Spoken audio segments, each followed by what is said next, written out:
Omukyala Jennifer Fulufiga ekyakoze alien skin kibadde kika. Mukatambi kengendo okuzanyira Fulufiga ekyamazima atabukidde alien skin bubi nnyo. Naye nga nkusaba subscribing nawe atana likinga video gena maaso berenga ogirayikinga. Alien skin yenyini gola agenda kuvaawo bukama mu mtu aida sana za mamyale mitundi eji milioni 10 na mtu aida milioni 10 ayimbe ale no mtu aida sente z'abantu kusona atukanga shewedde na atukanga nga bintu biwedde abakuma akubira simu omukubira simu ngamba mbadde ngenda kera bukezi nomga nedda baga ibintu bya msana saa mwenda na atuka kubiri ne bali mukutegulawo bintu kati mwe mwegendereze waliwo abantu nami era namyawo ya munabe nakola bwati naga tonziza sente sikwaga atodda oyo temudda mukwogera linye liwano kugamba nti gwe kenyini wegobyeko abantu omuntu okwata 10 millions nga tagenda kusolooza nazikuwa tagenda kusolooza nti alina wagenda okusolooza ono sipika yamwako milioni 2 naganda otutuka yanazizaayo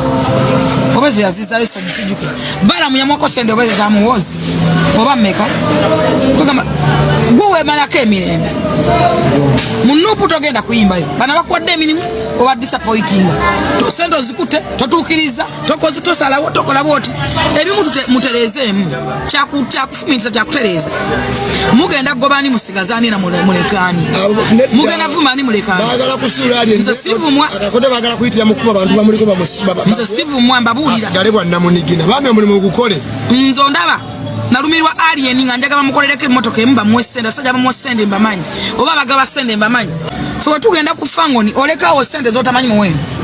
ona kusabeza piki ona kusabeza enkolasi ona yakusaba ona olaga kati mpabiri awo mpasa tu awo mpe 10 awo ogenda vanga bakuchekedde mu mpale nga tolina mwadde mitwaleji si mu bubi kubanga ba blood baffe fe tulino bawa si kyogera mu bubeera mbanyi mujja kunja Samira no fulmawo ebyo bemu kubigoba n'abantu by the way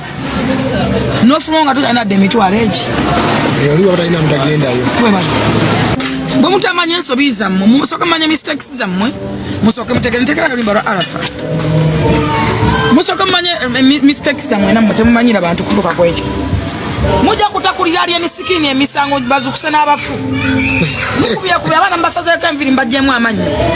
mwagala justice ekigambo jero kyayogedde abamuli bwe kitegeera mujja kutakulira alien skin emisango naye ate namwe kijja batwaliramu abamu waliwo abantu abagala alien naye balina ate abantu bawuliriramu nga waliwo makola emisango ne bagizibikira Palaso muyimbi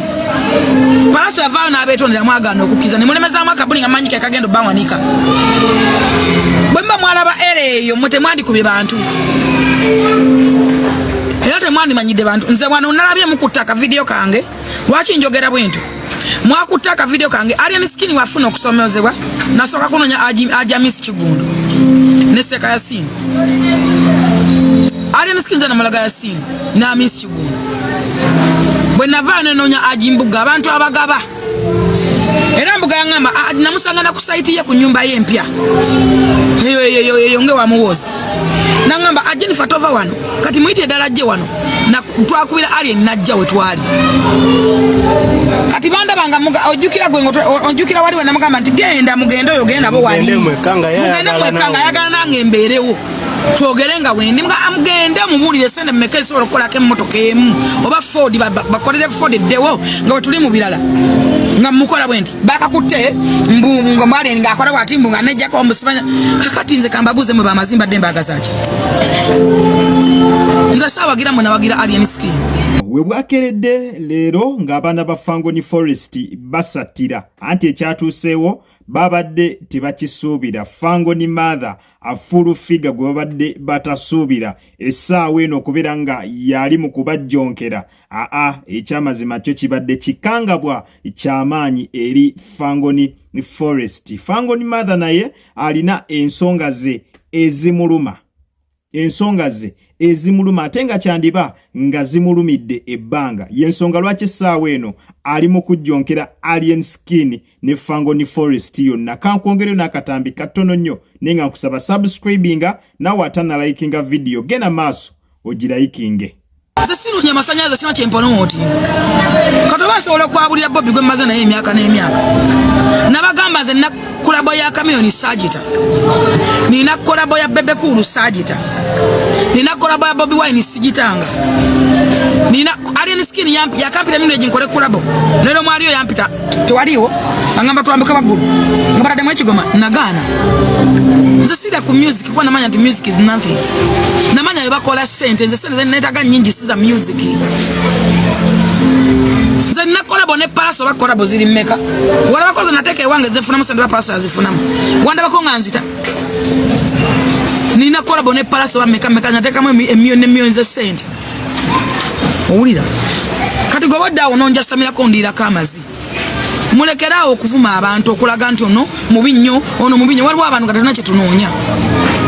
ani abadde kwa Palaso ne bamuvuma Soni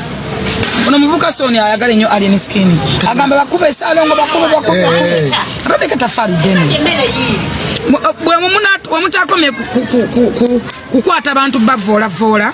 nakuba manyiira nze waliwo omuwala abamuyita yalinga Empire oyo walaji Empire oyo omuwala yali amanyiira nze fe twalina ntalo zaffe nga manyira ye ajja kutega Alien Skin busolo nze najja Alien Skin nze namwagala bwagazi lwa kibuli in fact nze kyanjagaza Alien Skin kibuli okwakiririzaamu nekiyala okubanga abanuupu bali baagala mumuvuvuba Alien Skin era ayagala nnyo Bobby Wine era ayina interview gyagamba timbangoba ku muntu gwe nali njagala ennyo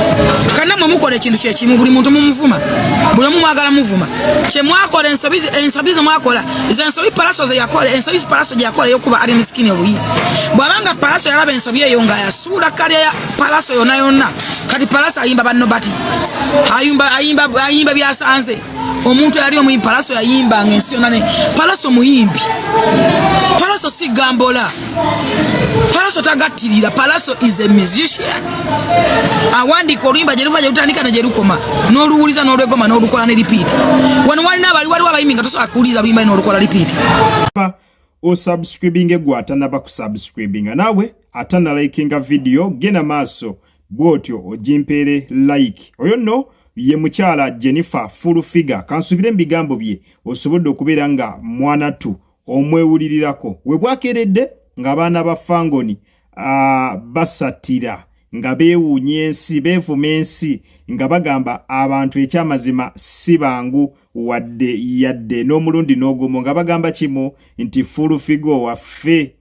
full figure gwe tubadde tumanyi infanfe waffe abadde ayiwawo omubiri mu buli kimu nga naffe tukuyirawo omubiri mu mbeera yonna gwe avaamu ebigambo ebifaanagana bwe bityo kwegamba ebigambo bya Jennifer full figure byayogera abafangoni babadde bwe batyo amunnange ate babisuubira ningira full figure bw'omumanyi ye mukyala bw'atyo ate eryantama B agiyita B ne E agiyita E etabuzaabuza mbeera bw'abeera n'ekimunyigiriza bw'atyo avaayo n'abeera nno nga mwana tu akikoonako oba n'akyogerako bwe kikuluma ne kikuluma naye ye ng'akijje ku ki ng'akiyiye n'akijja ku mutima kakati omukyala Jennifer full figure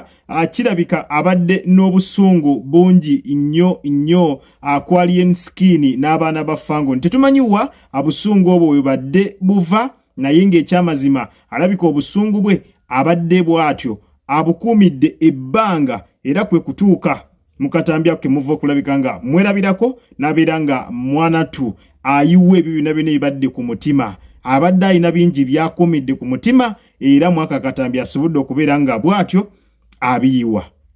kakati ki ekiddako agenda kuddeyo ku Fangoni oba jjukira nabadde nfanfe nnyo owa Alien Skin naye okusinziira katambi kaakoze ne kuge tufuna agava ku Fangoni n'omukulu si musanyufu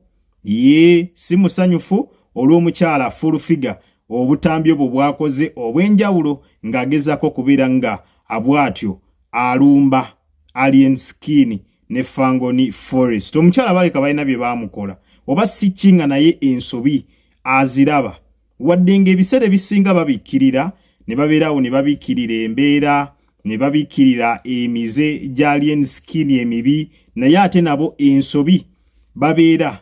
abaziraba osanga bayogerako ko naye nga bw'omanyi olyani ali unruly tayagala kubeera nga amwana tuba mugamba ebintu by'okukyusa ebintu eby'okuterezaako mbufunze tayagala kubeera nga bamuwabula kakati oyinza osanga nga bagezaako okumuwabula mu ngeri ey'ekyama naye ye n'atakola ki n'atakkiriza kubeera nga awabulwa. Omukyala kwe kuvaayo mu kamera era n'amubuulirirako mu kamera. Embeera yo bw'etyo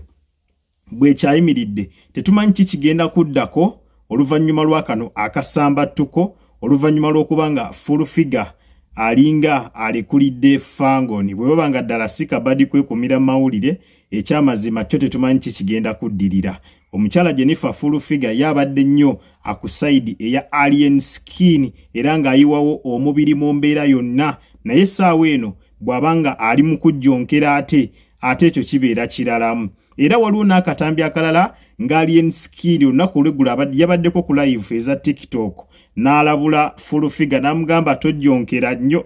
lumba naye tolumba nnyo kubanga ate ffe we tunaata amagye ojja kubeera nga mwana tu ogawuliramu. Byabadde bigambo bya alien skin. Akatambi ngenda kanoonyawo maaso ngenda kabazannyira. Yategeezezza nti full figure bw'aba ajjonkera ajjonkera empola era bw'aba alumba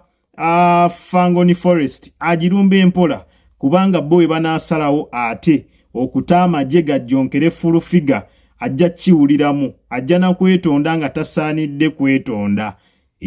Baamulabudde. Ebigambo byavudde mu kamwa k'omukulu yennyini alien skin. Akatambi ako ngenda kabalekerayo maaso awo naye nga bo baamulabudde ne bamugamba akakkanye ku sipiidi gyali mu bavugamu kubanga tebagala abavugire ku sipiidi. Abadde nfanfe nnyo wa Fangoni Forest wa alien skin naye nga bw'omanyi ebyabayayi bimala ne biggwa era bajja kwebongako kyemmanyi era ajja kuddamu abeere